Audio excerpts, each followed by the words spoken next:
Aftermath is not a new Netflix movie, but it is a new movie on Netflix. Does this thriller with Ashley Greene and Shawn Ashmore bring some chills, or is it the run-of-the-mill straight-to-video fare?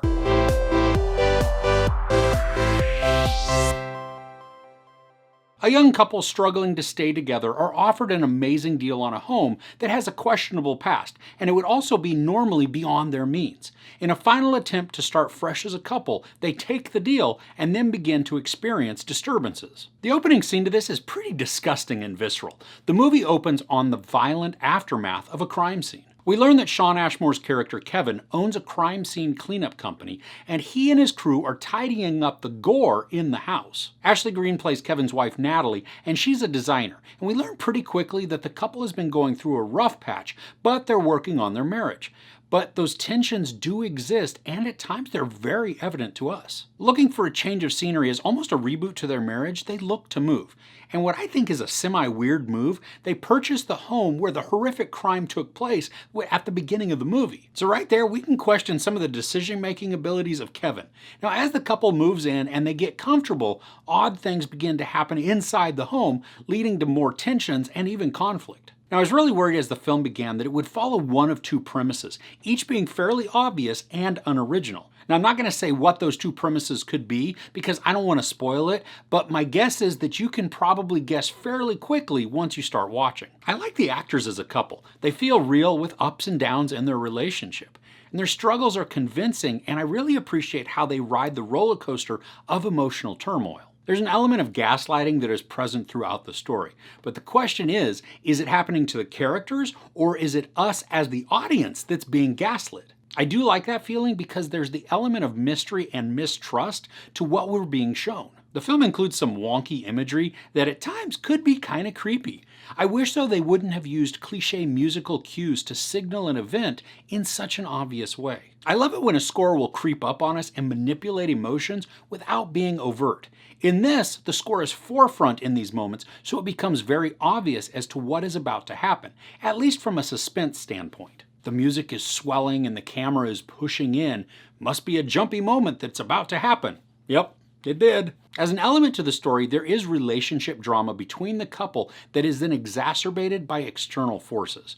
Whether that's family, former connections, or even new friendships, we could see how they add conflict to the story, if though they were fleshed out well. I mean, for instance, there's a very strained relationship that Natalie has with her mom. It rears its ugly head for a scene, but it feels very out of place as it comes on abruptly and then is instantly forgotten. Sometimes the drama that arises is simply a distraction to the story. I mean, I understand what the goal was in including some of these side relationships and connections, but they ultimately don't lead anywhere in the overall story. The narrative would have been just fine without them, which then would allow the story to focus more on the weirdness and the mystery that is affecting Kevin and Natalie. And there are some moments that I felt gave too much away too early in the story.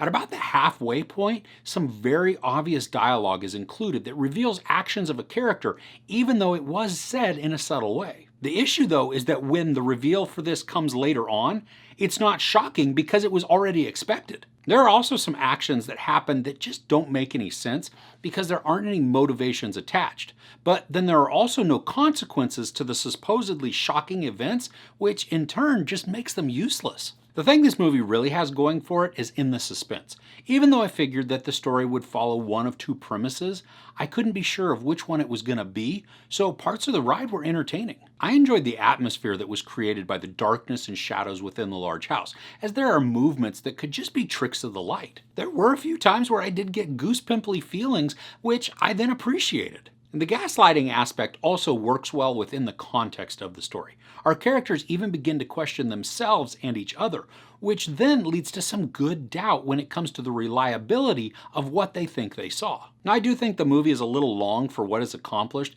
and I do believe that there are some portions that would better serve the story to be removed. I mean, as it stands, this is an hour and 45 minutes, and I'm sure this could be trimmed to just about 90 minutes and be totally fine. So overall, this is a halfway decent casual watch. There are some chills that are delivered, and despite the obvious trajectory the story takes, I think it can still be semi-enjoyable. And while the character interactions and reactions are uneven at best, that does fall in line with the turmoil that is present within the relationship. There are parts that make very little sense on why they're really included, and some of the consequences feel cheap or forgotten. Now, this isn't the best thriller I've seen recently, but it didn't make me angry to watch, so there is that. There's sex, brief nudity, a bunch of profanity, and some brutal and gory violence, including sexual assault. I give Aftermath 2.5 out of 5 couches. Are there any good thrillers you've watched recently that you can recommend? Let me know in the comments below. If you enjoyed this review, please give it a like. Also, don't forget to share and subscribe. I'm Chris. This is Movies and Munchies. Thanks for couching with me.